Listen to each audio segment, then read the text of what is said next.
यार तुम कितनी प्यारी हो। Oh thank you so much. यार तुम बिल्कुल राजकुमारी जैसी दिखती हो। Thank you so much. और तुम क्या करते हो? मैं मजाक करता हूँ।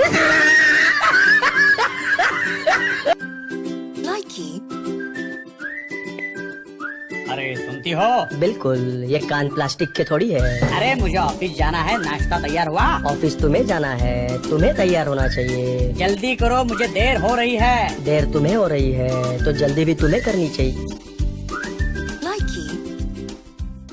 यार सुनना, 21 के बाद क्या होता है? 21 के बाद प्यार होता है। अबे पागल, 21 के बाद 22 होता है, इसलिए बोलता है स्कूल जाया कर।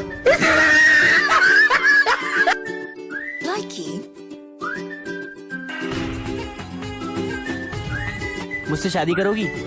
क्या? ओ, कितनी अच्छी मूवी है ना। कुत्ते के बच्चे कितने क्यूट होते हैं।